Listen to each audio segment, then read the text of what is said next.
about spirituality. I'm like, hey, don't come here, let me tell you a little something. Hello, and welcome to the Weeder Life podcast. I'm your host, Erica Weederlight, and I am the CEO and founder of We the Light. I help humans who feel inadequate, broken, self-conscious, and shamed around their sexuality to reclaim their aliveness, their power, and to have a renewed relationship to pleasure while preparing themselves to feel hella confident to date others and themselves. AKA, I'm guiding people to live their #best lives. I have to give you a fair warning. I do unfortunately swear like a drunken sailor, so if you do have little ones by you, just be sure to pop in some earbuds. All right, friends, let's buckle up and let's rock it to this week's episode. Oh, I'm so excited. I'm so excited to talk about the things, to chat and chew. We got so much to discuss. We got so much to talk about. Oh, I'm so excited. I'm like, I already got to sit down. I got to sit down. We got to talk about this. But I'm like actually super jazzed about the topic today.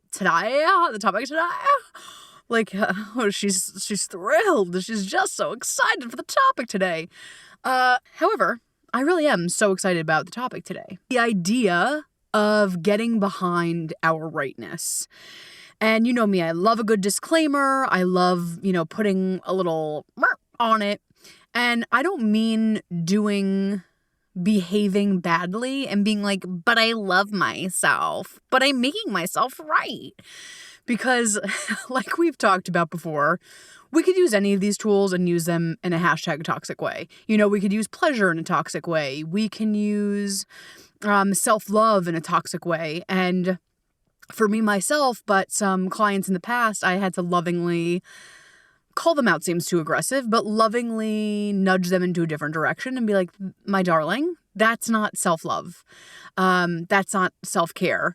To be guns a-blazing, oblivious to the world, just me.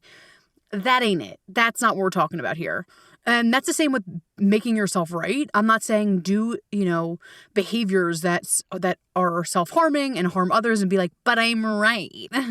But I'm getting behind myself. And I think you obviously already know that. But I have to put that disclaimer out there because sometimes this world could get a little bit too, I don't want to say conscious, but grounded, honoring to others. Does that make sense? So when I go into this conversation, before we really dive into the rightness and getting behind yourself, I wanted to put the disclaimer on of like, hold up. Let's not do it in a toxic way. Let's use these tools in ways that make us feel nourished and alive and also give back to ourselves, the community, so we can live in harmony, kumbaya, you get what I'm saying. Great. Had to put the disclaimer out there. So there's many reasons why I got to the right/wrongness conversation. And I think the first time I heard it was a few years ago, in a seminar, in, an empowerment event. And the idea of rightness, and it really like shook my world. I was like, what the fuck? Like, it was almost too overwhelming for me to get behind. I'm like, what the fuck are you talking about?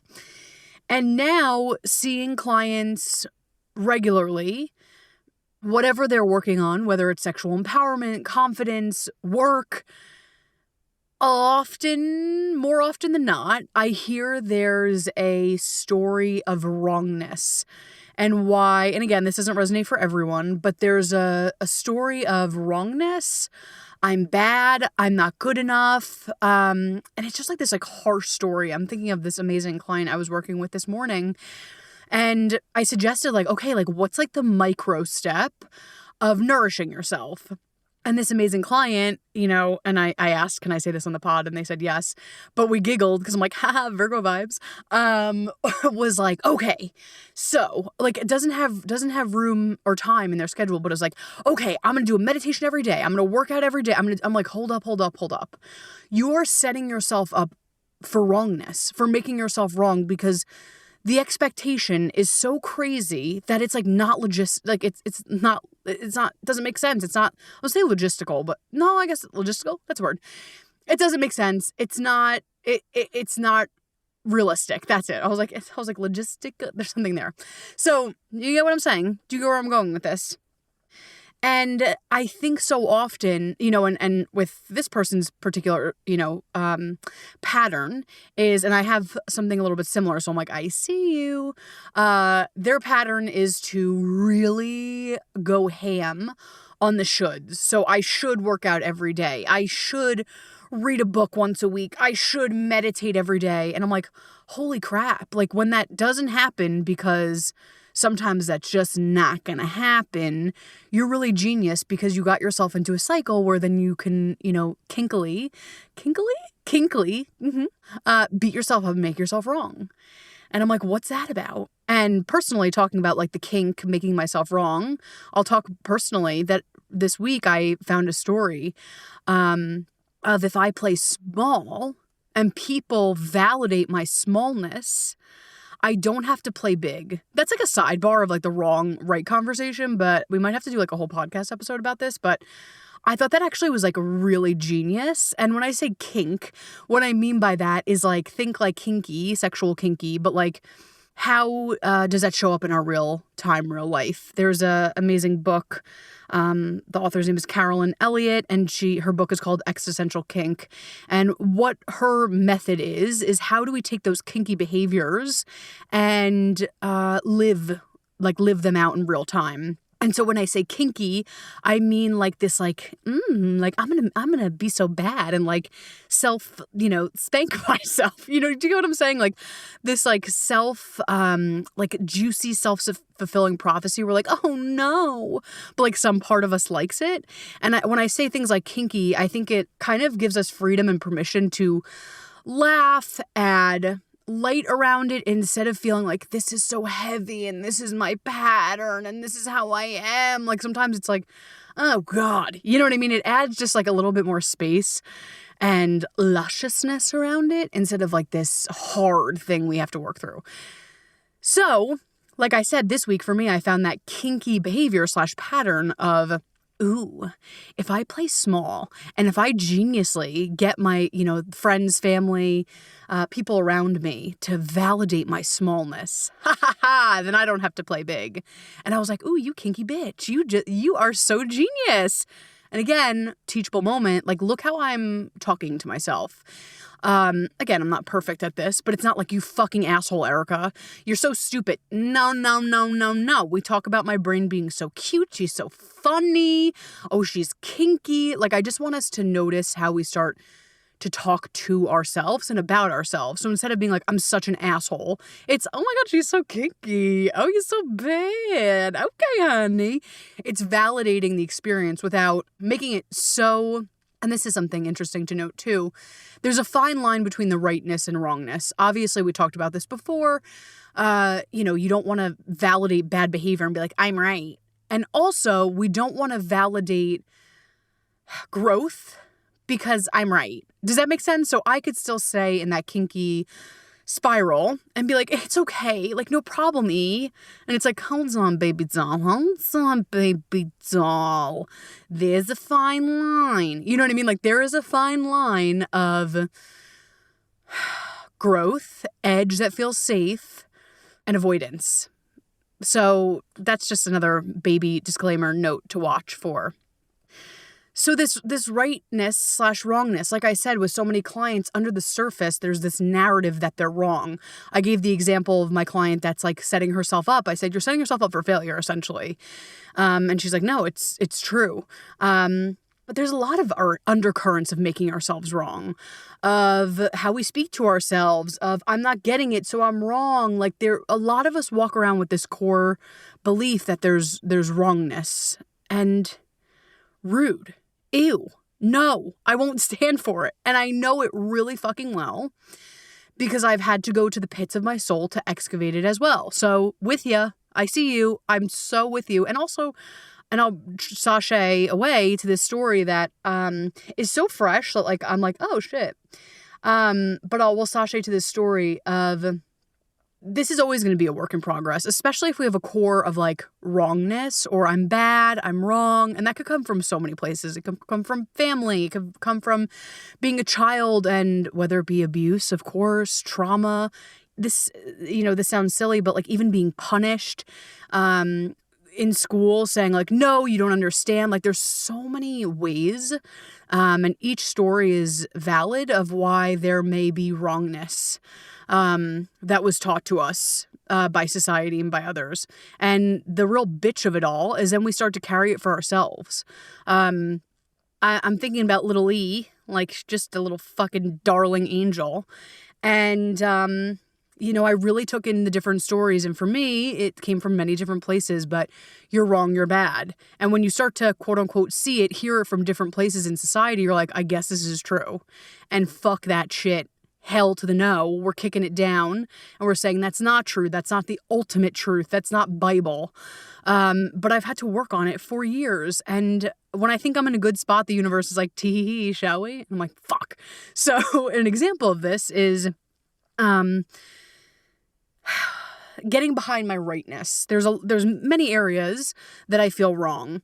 Or there's many areas in the past I have felt wrong. I'm not smart enough, so who am I to have a business? My body's always changing. Who am I to like my body? I only could like it when it looks like this. There's many different areas. I could go into it, but we'll do that for another day. But like each area has a little bit of, there's like strength and empowerment, and then there's like a little gremlin that's like, are you sure? You might be wrong. And that little gremlin knows like exactly how to spin me. So I have to be really conscious of this behavior. And recently, some body stuff a little bit has been up because, we don't need to get into the whole kit and caboodle, but I'm really going back to having a relationship with food that feels nourishing. And that's not all or nothing. That's not destructive and shut down and uses as a way to self-soothe and binge, or the other way as to gain quote-unquote control by not eating and overworking out. So for me, I'm like, like this is one of my gremlins. Like this is one of my creme de la cremes. Ooh, I like that. Wait, that literally might be merch. I'm deceased. Creme de la cremes. Ooh, creme de la cremes. Get used to it. Get used to it. It's the new crunchy. It is the new crunchy. It's the new invitation. Creme de la cremes. And as you could probably imagine, creme de la cremes is like creme de la cremes is my drag name. I know we have a similar name. Ben de la Creme. I had to think there. But it's a little different. And this is actually, wow, we could have a whole drag show about this. Working through our inner demons and our shadows, and then, yes, transformation. Wow, RuPaul, please call me. This is everything I've wanted and more. This is amazing. Okay, so creme de la cremes is like the kit and caboodle, the big kahuna. How the fuck did we even get here? I don't remember. But the creme de la cremes, the creme de la cremes of our stuff. And for me, food has really been that, and I've had to crack my back for this. I have been through so many different programs, workshops, things to really hold me in this space. And so now I'm transitioning into a deeper relationship to it. And you know the deal, like when we work on stuff, usually it becomes raw and fresh. And so let me sashay to a story. So the other week I was in Miami, God bless, living it up on top. If you follow me on Instagram, you saw I was at the Versace mansion, which like, we have to talk about that also. That's a sidebar. Like so I watched a YouTube video. Who knows if this is real, but they said that the third most Instagrammable / photograph place in the country is Versace Mansion. White House, Elvis's house, Versace Mansion. And like, here's, I love Italian. I was like, yes, honey, give me the prosciutto. God bless. Give me some mozzarella. Like, literally thriving. However, ... A little crunchy to me that there's like a lot of darkness there. Like, someone was murdered. Like, Gianni Versace was murdered there. And like, I'm just a little bit like, and then like, it's just a little bit I don't know, it gives me a little crunchies, like a little tone deaf, and people are like, hi, can you take a picture? Like, we were laughing because people were literally taking 45-minute photo shoots. If you're feeling yourself, God bless. Like, literally, I'll fan you, I'll take the pics, I'll get on the floor, hi, kick your face. Like, I'm supportive of it, but like, I'm like, hello?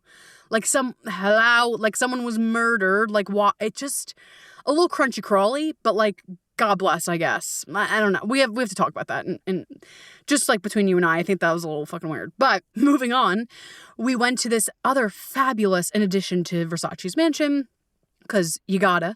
I love that I'm like, that's so fucked up. Hi, may I please have the mozzarella prosciutto? Like, I have feelings about it. But anyway, we'll talk about that another day.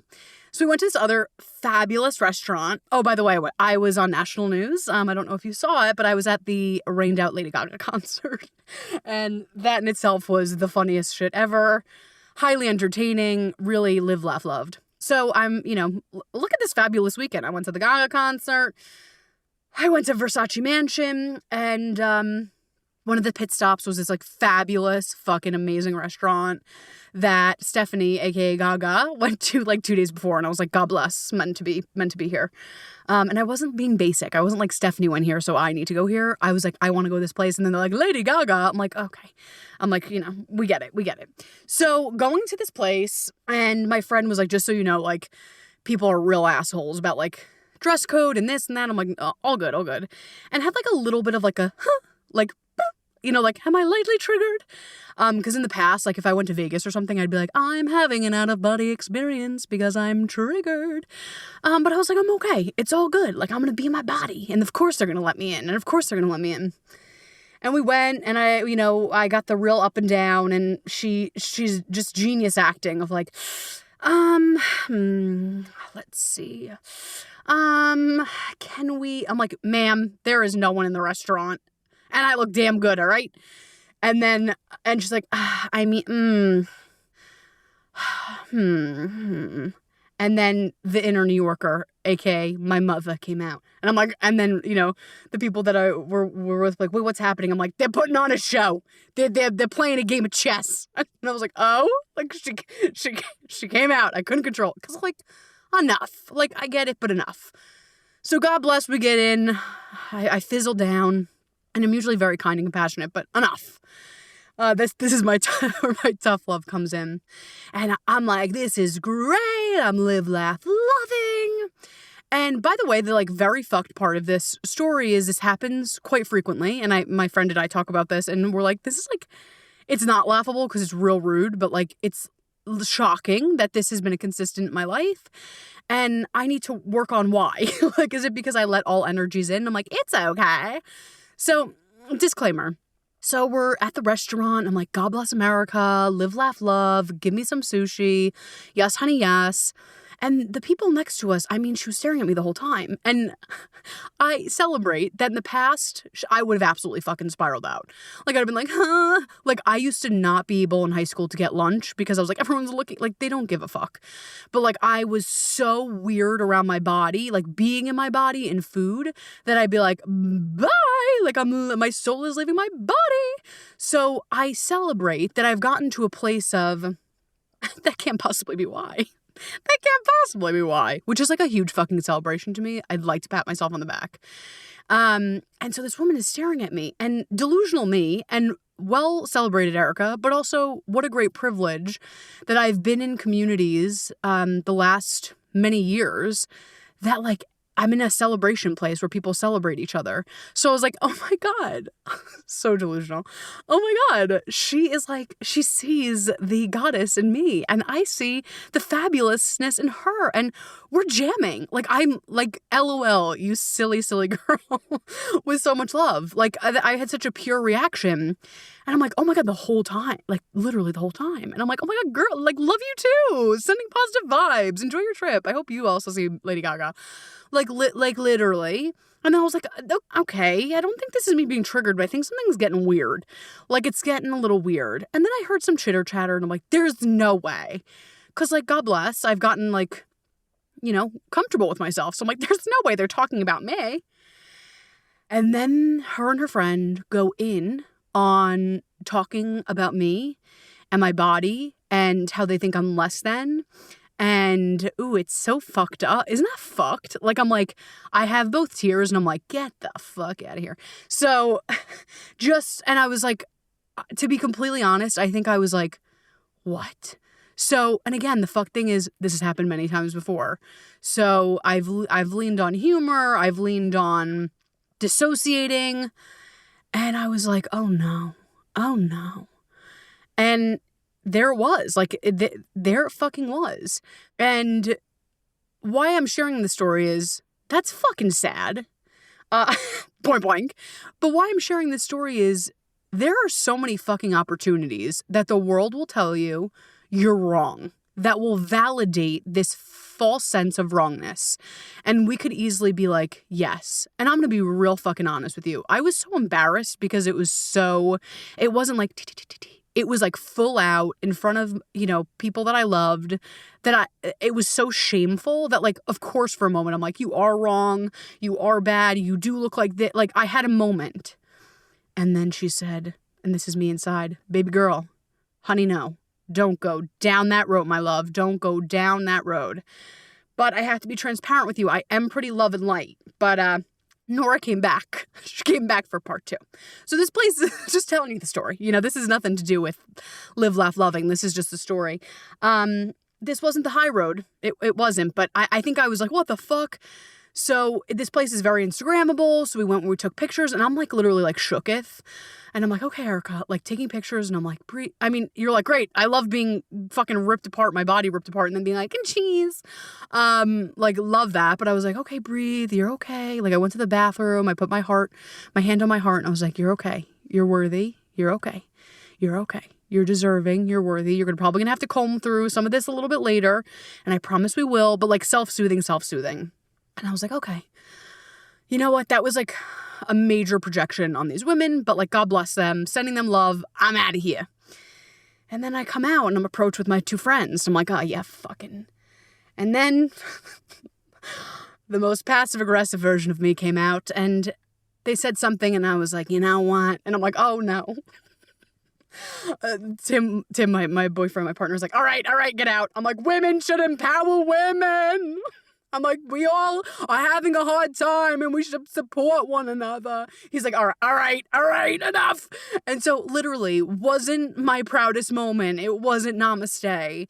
But I got the up and down again. And they're like, yeah, she's back. And I'm like, you know what? Women should empower women. How you doing? And Tim's like, oh no, she's literally turning into Tony Soprano about spirituality. I'm like, how you doing? Come here, let me tell you a little something. So like, I literally, this is my toxic trait manifesting. Me turning into Tony Soprano, giving a speech to the people in the bathroom. LOL. Like, this should actually be a fucking skit. Like, me literally, the other people that were in the bathroom, like, is this woman okay? Like, why is she literally in the most aggressive accent giving us a fucking speech about everyone should empower one another? And I'm like, listen, it happened. I'm not perfect, and this is how it came out. And so, yeah, okay. So I'm really sharing all the parts of me. Again, really try to be like, loving. And I was jamming with them the whole time. And I'm like, you know what? I think they're judging me. That's okay. I was chill until they pushed me to be Tony. And so I gave them a little piece of my mind. You know what I mean? But like, that should be a skit. Like me in a Tony Soprano voice in a bathroom telling women should empower women. I'm like, well, people, we're all going through it right now. You know what I'm talking about? And I could tell you going through it. I could tell you going through it because you wouldn't be so mean. And if you weren't so mean, you would empower other people. And Tim's like, all right, wrap it up. Wrap it up. So that's how my toxic traits come out. We give speeches. We love that. LOL. But the point of that fucking wild story and that wild tale is there's so many fucking ways that we can make ourselves wrong. Again, unfortunately, it feels crazy, but I've had that experience. That's not my first rodeo. People love to talk about my body, whatever weight it has been in, whatever shape, whatever thing. We're not new. I was like, honey, get a new thing. You know what I mean? Like, okay, get a new thing to pick on. Really don't, because we should all empower each other. We're all in it together. So, LOL. I tell you that because whether it be a situation like that, whether I feel like I'm doing my business wrong, whether in the past when I was, going to auditions, I flopped, there's all of these situations that we could find wrongness within ourselves. And society could say wrong, bad, not enough, too much, too this, too that. God bless if you've gotten by without getting some note of something.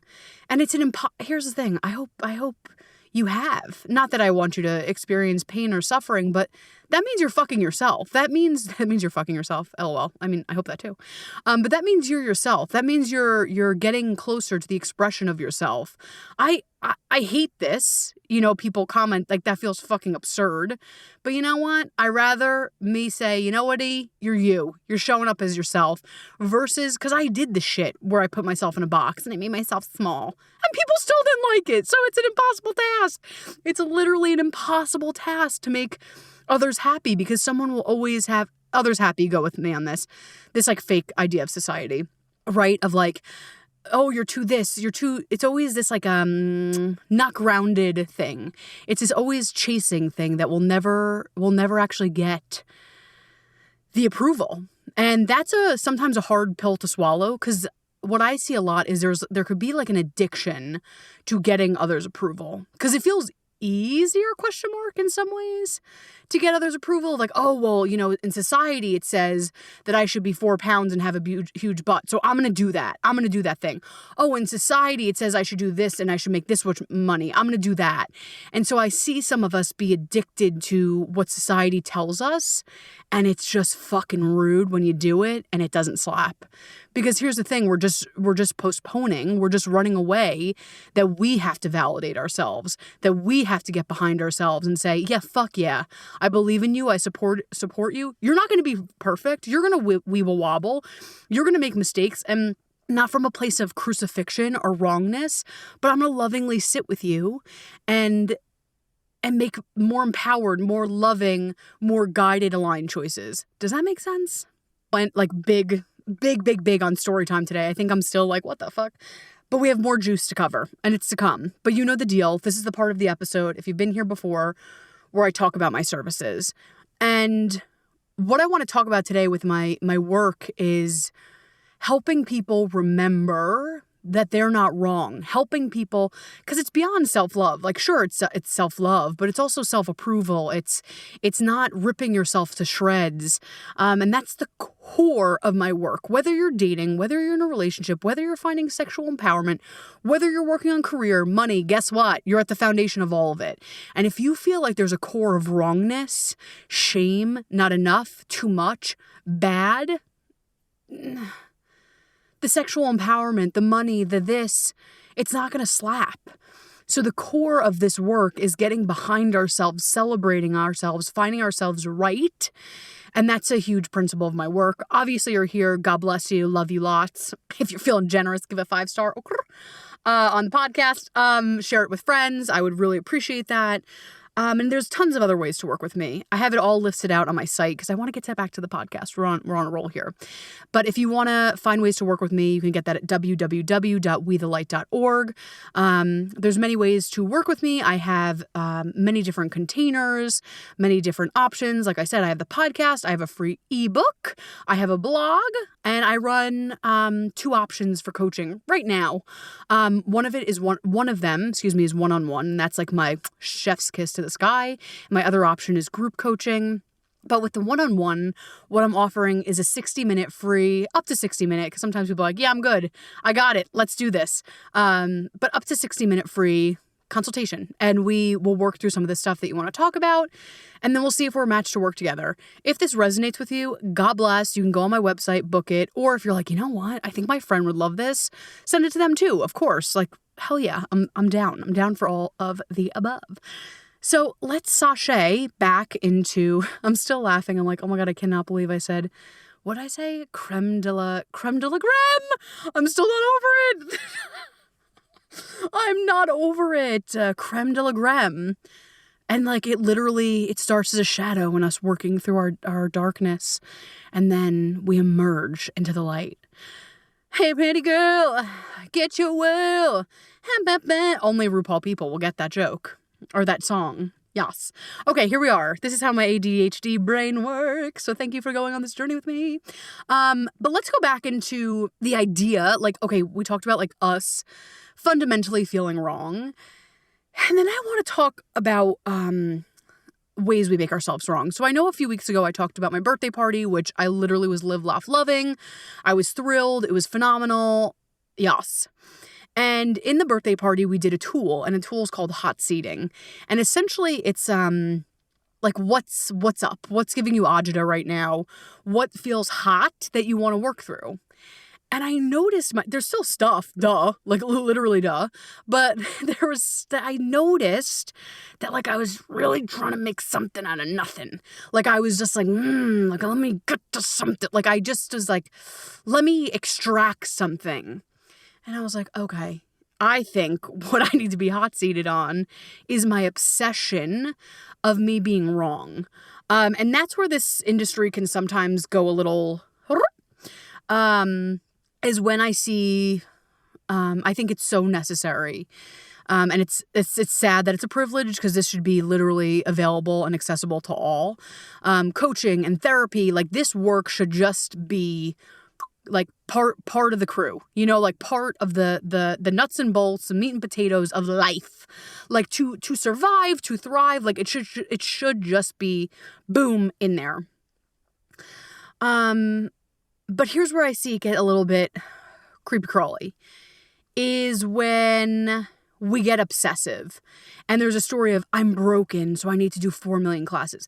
If you want to do 4 million classes of personal development because it makes you feel alive and you have the resources to do it and it just feels fucking phenomenal, hell yeah, I sign off of it. Here, blah, blah, blah, signed.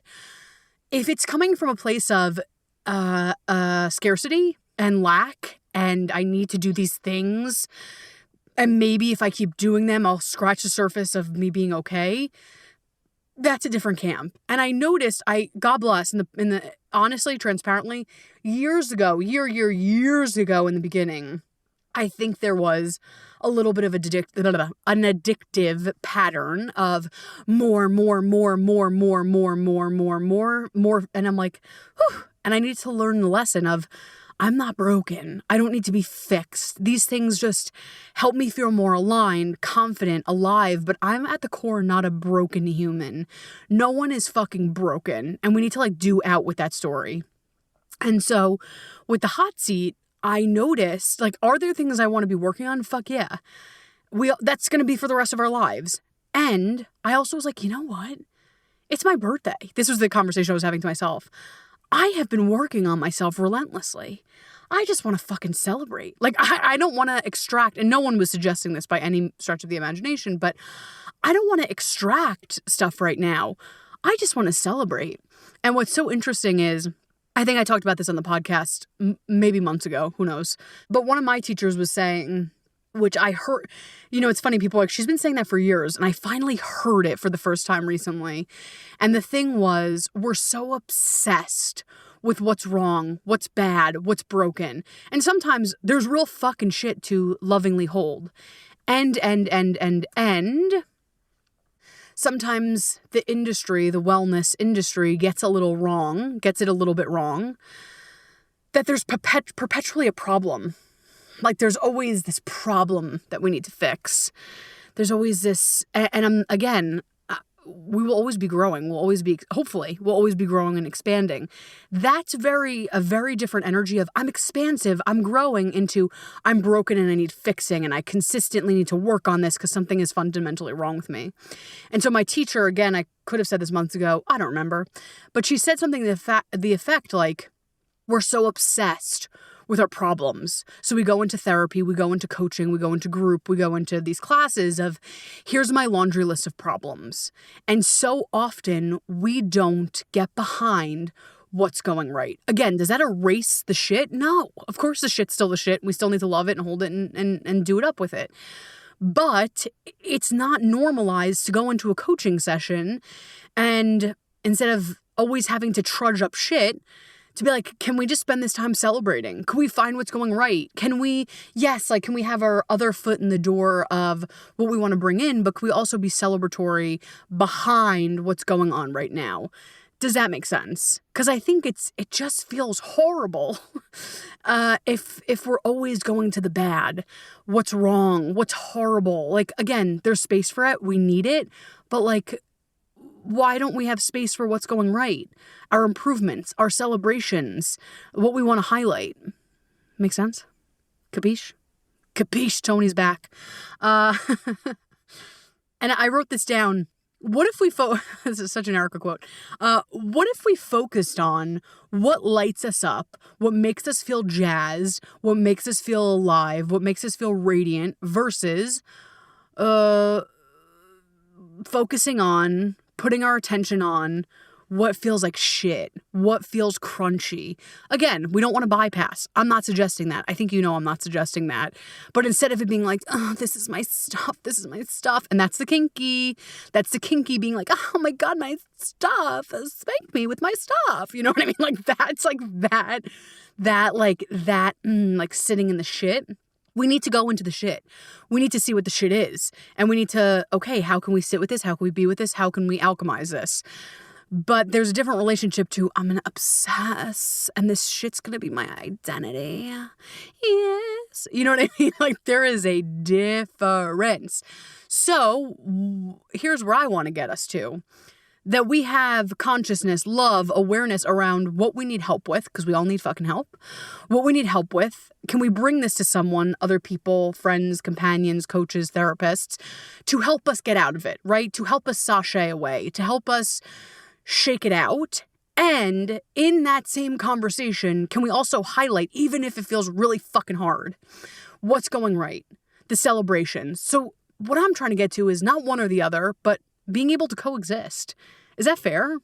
And often I find this, especially with my friends, clients, that suffer from any form of anxiety. And let's be honest, all of us in some way can sometimes have different shades of anxiety come up, because the voice of anxiety, the creme de la crèmes, literally getting the merch, the creme de la crèmes, maybe I'll make a whole creme de la crèmes episode. You've seen it live, birthed here. But the creme de la crèmes job, they think it's their responsibility to find what's going wrong because they want to keep us safe. It's not that they're assholes. It's not that they're shits. I mean, sometimes we're like, are you fucking kidding me? But they're not assholes. They're not shits. Those little crunchies in your mind think they're protecting us. They think that it's coming from a place of self-protection, and our highest self knows that's not true. That's not necessarily true. So our anxiety, our creme de la crème brain... dead. Our creme de la crème brain searches and really finds what's going wrong. What's going wrong, because it wants to hunker on that. It wants to grab that to feel safe. And I'm here to tell you, and I know it might be more than just this conversation, but I'm here to tell you that's not necessarily always true. Of course, there is some, I still want us to have fear, alive in us sometimes, because we've talked about this before, but I don't want you walking out, at night in an alley. Like, we need fear, because sometimes fear actually teaches us good lessons of like, you know what, I don't feel safe right now. I'm going to cross the street and I'm going to put my phone light on and I'm going to send an Uber instead of walking home, right? Like, there's space for that. We need that to be the whole kit and caboodle, to be a whole holistic human. And it's where it runs the show, where it gets like, hold up, gremlins, hold up, creme de la creme, stop the show, stop the singing, stop the cooter slams. Like, you're not running the whole damn thing. Does that make sense? They are allowed, they're welcome into the show. They can be an audience member, but they are not doing the 11 o'clock number. Got it? Makes sense? I could talk about this for 5 other hours, but let's not. Let's go make ourselves right and validate ourselves. So some ways to find rightness with ourselves is just monitoring. Well, there's lots of ways, but here's some ways. Like I talked about before, when I was literally in Trigger City where people were talking about my body, it was a lot of self-soothing. It was a lot of talking to myself. It was a lot of words of encouragement. And I really had to be, it was the initial blow that I was like, whoa, but it was days after, and still there's a little bit of residue where the creme de la crèmes are like, hi. And I'm like, hello, how are you? But you still, unfortunately, you still don't have a spot on stage tonight. You know what I mean? So like a really powerful way, there's many ways, but a real powerful start. And again, we can continue this conversation via Zoom chat. But a start to this is getting real, getting conscious, getting on board with what we're telling ourselves. What stories have we bought in from society that were wrong, different, bad, less than, small, etc., etc.? Too big, all of it. So the first step is really getting clear of, okay, what stories have I bought about myself that I'm wrong? Great. And then the next step is uncovering those thoughts as we go through life. Because so often we don't even fucking notice it. Like so often they are just like a bleep. Like they're really genius at disguising themselves into, well, that's self-improvement. No, not from a toxic, mean place. Make sense? So first and foremost, let's like reflect on where in society have I believed I was less than or wrong? Great. Part 2 is, how am I perpetuating and continuing that story, telling it to myself? Because fucking society. So society may drop it or society may tell you in media, in marketing. They might continue that narrative. However, we don't need to buy into it. We don't need to say, yeah, that's true. No, it's fucking not. No, it's not. You know what I mean? Like we don't need to be sold into those stories. So part 2 is, how can we detach from the wrongness? How can we detach from the smallness? How can we detach from the not enough? How can we monitor those thoughts, those feelings, those actions? That's probably another conversation too, because sometimes we act on our not enoughness by doing weird shit. And I say that from a place of love because I've done it too, and I probably will continue to do it. How do we act, speak, believe from that wrongness, and how can we detach it? And then the third step is, how can we get behind ourselves? So not only are we detaching it from but how can we get behind ourselves and say, hey, I think you're pretty rad. Hey, I support you. Hey, I see you. Hey, I'm not allowing you to do toxic, weird behavior. No. I lovingly am going to call you out on your shit from a place of love. But even if you fuck up, even if you stumble, even if you weeble wobble, you're still a good human. And I still see you, and you're still worthy and deserving and enough. Is that fair? I love you. I'm proud of you. You're doing the things. You made it this far, and you're going to continue to thrive. And I fucking love you so much. And we'll talk so soon. And remember, between now and then, if we can get behind making ourselves right, or at least separating from the wrongness, chef's kiss to the sky. We're making beautiful progress. And I love you so, so much. Thank you. Seriously, thank you so much for joining me on today's episode and on this podcast journey. And if you loved what we talked about today, and you know another human who could definitely benefit from what was discussed, I would so appreciate if you would go ahead and share this podcast with them. Don't forget, hit subscribe or follow so you never ever miss an episode. And the great news is you can always follow me, my work, my blog, my podcast on my website at www.wethelight.org. And hey, remember, life is so much brighter when we shine. I'll see you next time.